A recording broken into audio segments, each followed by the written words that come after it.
Mic కట్టుకోలేడా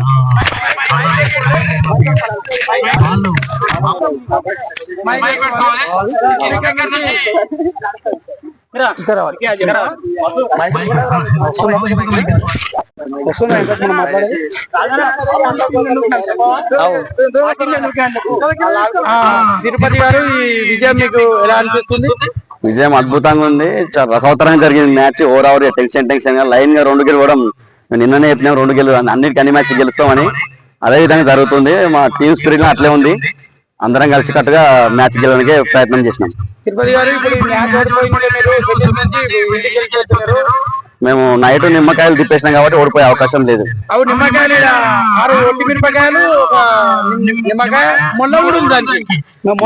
ముళ్ళ తీసేసి సాంబార్ వేసినాం. మిరపకాయలు ముళ్ళ తీసేసి మిరపకాయలు సాంబార్ వేసినాం. నిన్నాళ్ళు తిన్నారు, అందుకే అది ఎఫెక్ట్ చూపించింది. అయితే వాళ్ళు ఏమంటారు అంటే మీరు ముళ్ళ మీద నిమ్మకాయ కూర్చున్నప్పుడల్లా ఒక వికెట్ పడుతున్నారు. నిజమే, బయట మనిషి పెట్టిన కూర్చిపోయినకి 6 ముళ్ళలు తెస్తే 6 వికెట్ పెట్టుకోవడం వల్ల కూర్చున్నాడు, వికెట్లు పడుతున్నాను. అదే తిరుపతి నిమ్మకాయ ముళ్ళ కూర్చున్నప్పుడల్లా ఒక వికెట్ పడ్డది వారియర్స్. అంతే, గుల్లరాజు అలా కూర్చొని కూర్చుంది. గుల్లరాజు ఆయన కూర్చున్న వల్ల ఒక బీర్, ఆయన ఒక బీర్ కూర్చున్నప్పుడల్లా ఒక బీర్. సిచ్యువేషన్ బట్టి కూర్చుతా ఉంటాడు ఆయన. వినయన నువ్వు పిల్లల్ని భయపడిస్తున్న వాళ్ళ భయపడించడం పద్ధతి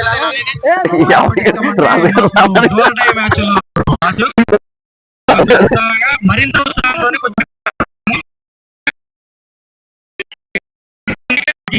ఉత్సాహం వచ్చింది. మరింత ఎనర్జీ కూడా నెక్స్ట్ మ్యాచ్ ఆడ మేము గెలుస్తామని ధీమా వ్యక్తం చేస్తున్నాం. మీ టీమ్ లో ముసలి 9 చేసింది. 9 చేయడం తమ్ముడు మంచిగానే కవర్ చేసాడు. లాస్ట్ బాల్ కూడా అద్భుతమైన క్యాచ్ ఉంది, రన్నింగ్ క్యాచ్. దాని వల్ల కొంచెం మాకు రన్ రేట్ కూడా కవర్ అయ్యే అవకాశం ఉంటుంది. ఈడీ ముసలి 9 చేసినాకనే మ్యాచ్ నిజమేనా? మాకు దానివల్ల మాకు కొంచెం ఎనర్జీ వచ్చింది. సేవ వల్ల శ్రీకాంత్ 9 చేసి వికెట్ కీపర్ ఉన్నప్పుడు శ్రీకాంత్ మాకు మంచి సపోర్ట్ చేసిండు. అదే మేము గెలిచాం. మీ శ్రీకాంత్ వచ్చి 9 ఇచ్చింది. నాకు కూడా వాళ్ళ కొంచెం బాగుంది. నేను కొంచెం తీసుకున్నా, ఎనర్జీ బాగా పనిచేసింది. ఓకేనా, కంగ్రాచులేషన్స్.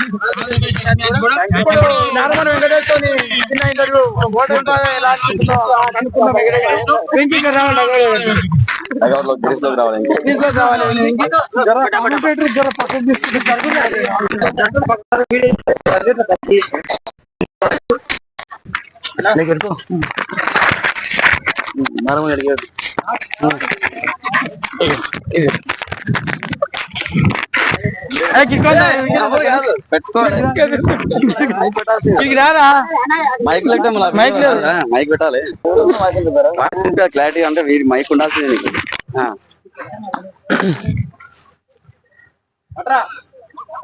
కొంచెం పడ్డది. ఈ ఓటమి నీకు ఎలా అనిపించింది? బాధ కలిగిందా? ఎలా అనిపించింది? బాధ ఏం లేదు, కానీ కొంచెం ఏమంటే ఒక్క అడుగు దూరంలో ఉన్నాం.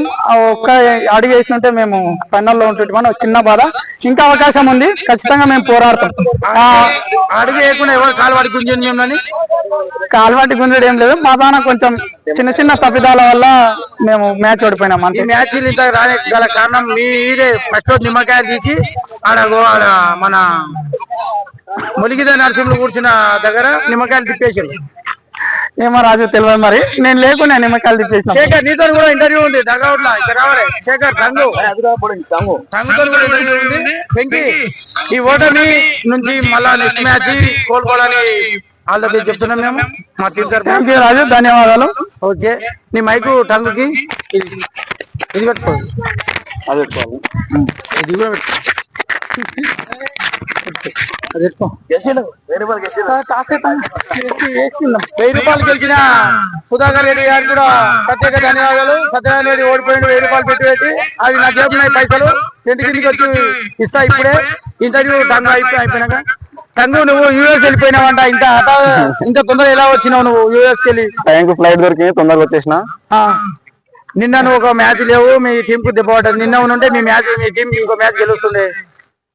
అనుకోని పరిస్థితి లేకపోయినా ఒక బాల్ అన్న లేవు. ఎందుకు ఈ రోజు బాల్ రాలేవు? నాకు భయపడిన కొట్టలేకపోయారు, అందువల్ల నాకు బాల్ దొరకలేదు. ఈ విజయం మీకు ఎలా అనిపిస్తుంది? మీ టీం చాలా చాలా సంతోషంగా అనిపిస్తుంది.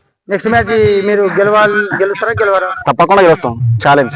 ఇప్పుడు మీరు ముగ్గు వాటికి పిండి రన్ రేట్ గుంజిన వాళ్ళను ఆల్రెడీ పిస్కిన్ వాళ్ళను వారియర్స్ ను ఇది ఒట్టిన మిరపకాయల దెబ్బ నిమ్మకాయ దెబ్బ అంటారు నిజమేనా? జీడి గింజ దెబ్బ ఇది. జీడి గింజ. ఓ ఇది ఇన్ని రోజులు తెలియకుండా జీడి గింజతో కూడా తీసేస్తారు. అవు మర్చిపోయినా మేము కూడా. జీడి గింజ కూడా ఆడనే ఉంది, మొలిగిద యాగా దగ్గర ఉంది, ఆ ముందరనే ఉంది. మొలిగిద యాగా నీకేమైతే వాడు సమానం లేదు. అదే అంటున్నా, కాయన కన్ను తిరిగి పడిపోతే మన సమానం లేదు. మన ఊళ్ళో ఈడి గణేష్ ఎక్కడ పోయిండు, ఈడి కళ్ళు అమ్ముతుండు, కళ్ళు తాగి మొత్తం దిమ్మురుకొని పడుతుండంట. కొద్దిగా మందు తక్కువ వేయాలి కళ్ళులో. మన ఊరు తరపున చెప్తున్నా, కొద్దిగా కళ్ళులో మందు తక్కువ వేయాలి. రంగు ఓ సారీ చంద్రశేఖర్, మీ టీం అందరూ ఆడ ఏమో డిస్కషన్ చేస్తున్నావు. ఏం డిస్కషన్ చేస్తున్నావు అనుకుంటున్నావు? నెక్స్ట్ మ్యాచ్ తప్పకుండా గెలవాలని డిస్కషన్ చేస్తారు. నెక్స్ట్ మ్యాచ్ తప్పకుండా కాదు, నేను చెప్పేది నువ్వు. నెక్స్ట్ మ్యాచ్ ఎవరితో ఉంది మీకు? ఆరెంజ్ ఆర్మీతో ఉంది. అందరూ భోజనాలు చేయాలి, వెళ్ళిపోవాలి. అందరూ భోజనాల దగ్గరికి వెళ్ళాలి, ఉండాలని. Next match ఆడైతుంది. నెక్స్ట్ వాళ్ళు ఏం మాట్లాడుకుంటున్నారంటే, ఇంద్రారెడ్డి ఒక్కడే బౌలరు, అందులో ఈడి గణేష్ బౌలర్ కదా, వాళ్ళిద్దరు బౌలింగ్ ఆపుకొని ఆడదామని చెప్తున్నారు. నిజమేనా? అట్లేం లేదు. మీ ప్లేయర్ ఒకడు శబరి వైళ్ళు చాలా దెబ్బ పడ్డది మీకు. మీ ప్లేయర్ శబరిలా పూజ చేపిస్తున్నాడు. నిజమేనా? పూజ చేస్తున్నా అంట, కానీ మధ్యలోకి వచ్చారు కదా. మధ్యలోకి వచ్చిన ఇప్పుడే గ్రౌండ్ లో నానిబాయి గారు కూడా స్వాగతం. Okay Shekhar, thank you.